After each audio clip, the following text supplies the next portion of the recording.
और चलिए अब जानेंगे खबरें विस्तार से। संसद में आज नरेंद्र मोदी सरकार अपने खिलाफ पहले अविश्वास प्रस्ताव का सामना करेगी। अपार बहुमत से जीती बीजेपी के लिए विपक्ष के प्रस्ताव पर भारी पड़ना कोई मुश्किल नहीं है, लेकिन सवाल है कि इस अविश्वास प्रस्ताव से देश की राजनीति कितनी बदलेगी।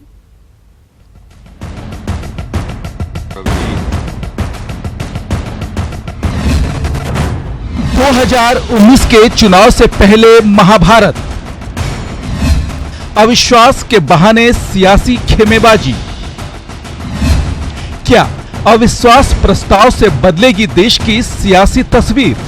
पूरी तरह से गूंगी बहरी सरकार को जमीन पर लाने का काम मेरा देश का किसान ही करेगा, इसका पूरा विश्वास। इस सरकार में पूरा का पूरा अविश्वास है और सरकार को हम लोग सदन में गिराने का हर संभव प्रयास करेंगे। अपना नो कॉन्फिडेंस लाया है, हम प्रामाणिकता से जवाब देंगे, अपनी बात रखेंगे और निर्णायक बहुमत से जीतेंगे।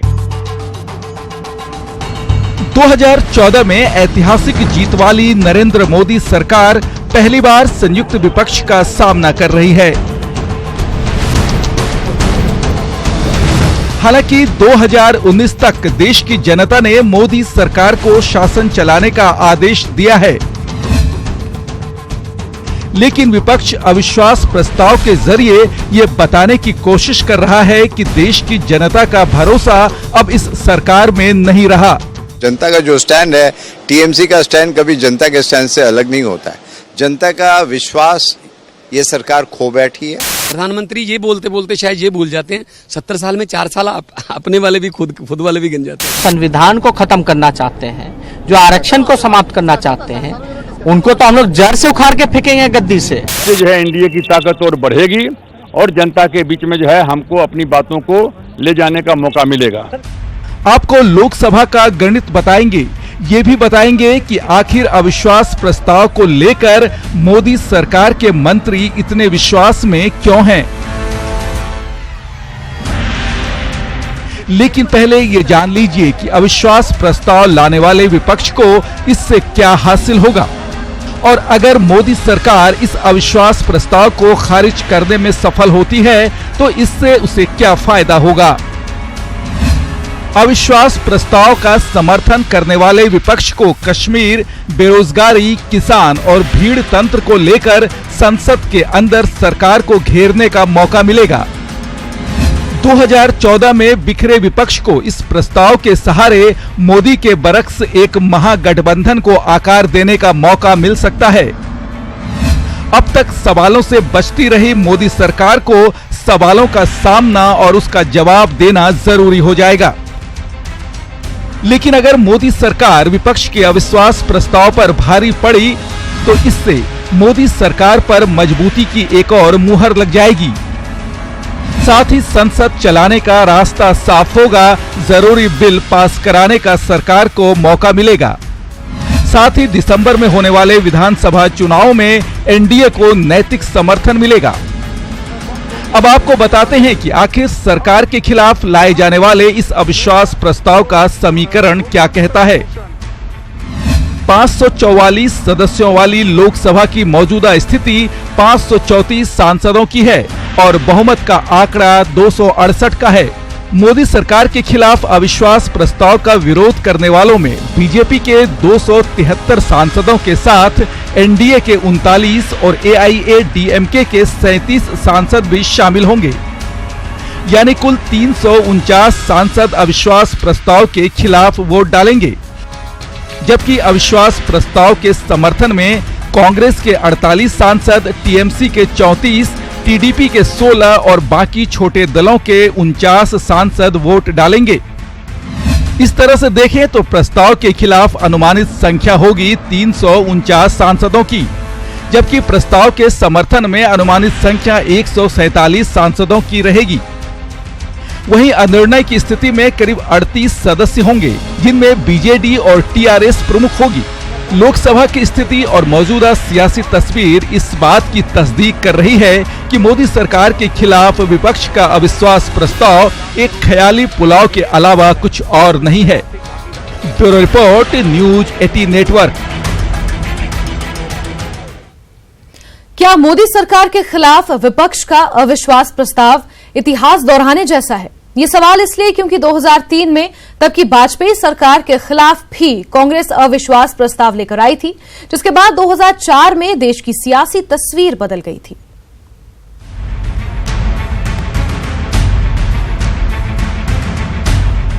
वाजपेयी सरकार की राह पर मोदी सरकार 2003 की तर्ज पर 2018 की सियासी तस्वीर।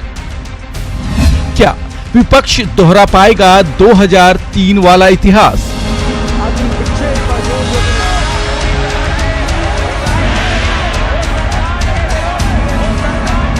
दो 2014 में बनी मोदी सरकार अपने खिलाफ पहले अविश्वास प्रस्ताव का सामना कर रही है।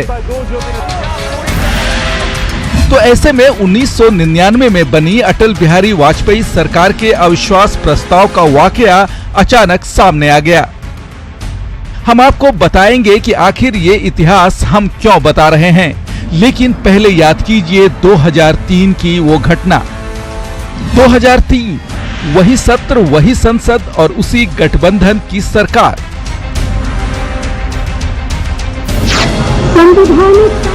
कई बातें दोनों सरकार के साथ एक ही हैं।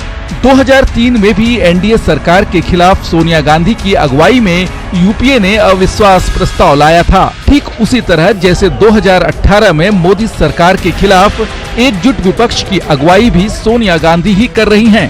2003 में लोकसभा ने अटल बिहारी वाजपेयी की अगुवाई वाली एनडीए सरकार के खिलाफ विपक्ष के अविश्वास प्रस्ताव को भारी मतों से खारिज कर दिया था। ठीक उसी तरह जैसे 2018 में एनडीए के पास बहुमत से कहीं ज्यादा आंकड़ा है। 2003 में वाजपेयी की अगुवाई वाली एनडीए सरकार अविश्वास प्रस्ताव जीत गई और इसी जीत की खुशी में तब की एनडीए सरकार ने जल्द चुनाव कराने का फैसला ले लिया। मई 2004 में समय से पहले लोकसभा के चुनाव कराए गए, लेकिन वाजपेयी की अगुवाई वाला एनडीए सत्ता में अपनी बादशाहत बरकरार नहीं रख पाया और सोनिया गांधी की अगुवाई में यूपीए की सरकार सत्ता में आ गई। हालांकि वाजपेयी सरकार और मोदी सरकार के बीच कई बातें अलग हैं। 2003 वाली अटल बिहारी वाजपेयी सरकार में बीजेपी के पास अपने दम पर बहुमत का आंकड़ा नहीं था, लेकिन 2014 में सत्ता में आई मोदी सरकार पूर्ण बहुमत वाली सरकार है।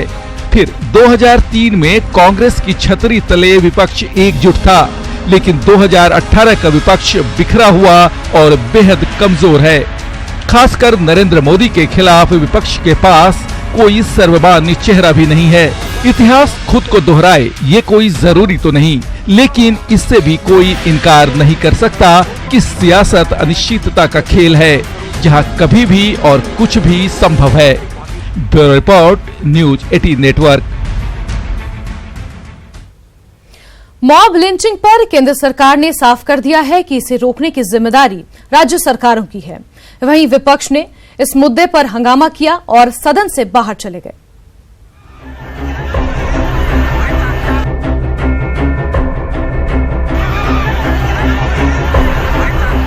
मॉब लिंचिंग यानी भीड़ की हिंसा पर लोकसभा में दूसरे दिन विपक्ष ने जमकर हंगामा किया।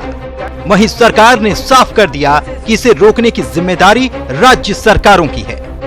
मॉब लिंचिंग के कारण जिन लोगों की भी हत्याएं हुई हैं अथवा जो भी घायल हुए हैं, उसकी मैं अपनी सरकार की तरफ से भी उसकी मैं भर्त्सना करता हूं, उसकी मैं आलोचना करता हूं।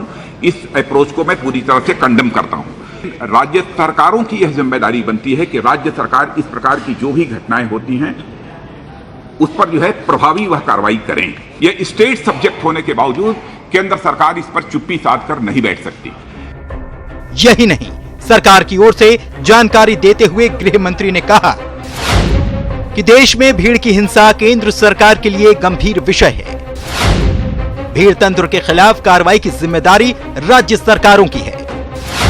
केंद्र ने ऐसी हिंसा को रोकने के लिए 2 बार एडवाइजरी जारी की है। अफवाहों को रोकने के लिए सरकार ने सोशल मीडिया मालिकों को निर्देश दिया है। राजनाथ सिंह सदन में भीड़ तंत्र के खिलाफ कार्रवाई गिनाते रहे, लेकिन कांग्रेस समेत विपक्ष को हंगामे से फुर्सत नहीं थी। यही नहीं, इस मुद्दे पर सरकार के जवाब से असंतुष्ट कांग्रेस ने सदन से वॉकआउट भी कर दिया। बार बार कहना कि हम जो कुछ करना चाहिए कर रहे हैं और लॉ एंड ऑर्डर राज्यों की जिम्मेदारी है, क्षेत्र के, सेंटर के नहीं, ये सब बहुत बार सुन चुके हैं। ये कोई पिंग पोंग का खेल नहीं है कि आप स्टेट्स को बॉल दे दें और स्टेट्स आपको वापस दे दें। प्रधानमंत्री को और केंद्र सरकार को एक जिम्मेदारी है देश के जब भी ऐसे इंसिडेंट्स हो गए कि इसको रुकने के लिए और इसके खिलाफ बोलने के लिए। 2 दिन पहले सुप्रीम कोर्ट ने भी मॉब लिंचिंग की वारदात की निंदा की और चीफ जस्टिस की अगुवाई वाली बेंच ने कहा कि कानून व्यवस्था, समाज की बहुलवादी सामाजिक संरचना और कानून के शासन को बनाए रखना राज्य का कर्तव्य है। अब सवाल है कि भीड़ तंत्र की हिंसा पर केंद्र सरकार भी गंभीर है, सुप्रीम कोर्ट भी सख्त है, तो विपक्ष समाधान देने के बजाय सदन का समय बर्बाद क्यों कर रहा है? क्या वॉकआउट और हंगामे से मॉब लिंचिंग की समस्या दूर हो जाएगी? Bureau report, news 18 network. Silver screen की रेड अगर आप भूल गए हैं तो चलिए हम आपको रियल लाइफ की रेड दिखाते हैं जो यूपी के लखनऊ में डाली गई। उसे जो मिला उसे देखकर यकीन जानिए आपकी आंखें चौधिया जाएंगी।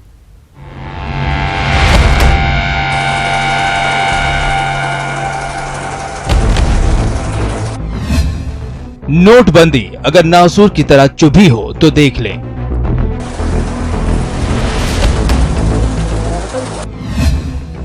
काले धन को लेकर आंख पर पट्टी पड़ी हो तो देख लें।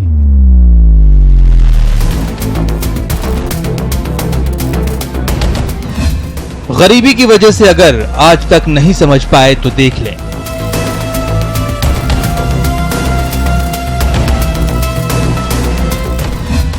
नोटों की गड्डी, जेवरातों के ढेर और सोने की बिस्किटों का ये खजाना देख लें।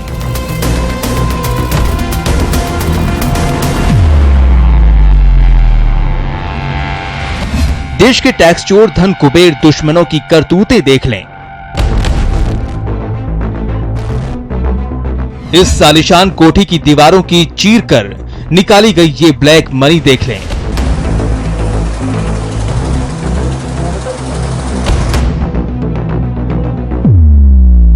लखनऊ में अब तक की सबसे बड़ी रेड पड़ी। खोज कर और खोद कर जो निकाला गया उस पर एक झटके में यकीन करना बेहद मुश्किल है। 2000, 500 और 100 की गड्डी वाली इस नकदी की जब गिनती हुई तो सब हैरान रह गए, क्योंकि वो रकम हजार या लाख की नहीं बल्कि करोड़ों में थी। 10 करोड़ नोटों की गड्डी के साथ यहाँ से सोने के गहने और बिस्किट भी बरामद किया गया, जिसे देखकर यकीन जानिए आंखें चौंधिया जाएंगी। जनाब 100 किलो सोना और 2 किलो तो सिर्फ ज्वेलरी बरामद की गई है, लेकिन काले धन की ईंट पर खड़ी इस डेहरी में से सिर्फ खजाना ही नहीं बल्कि करोड़ों की अचल संपत्ति के पेपर भी मिले। चलिए अब उस शख्स के बारे में बताते हैं जिसके यहाँ ये रेड पड़ी। नाम है कन्हैया लाल रस्तोगी, कारोबार सर्राफा व्यापारी।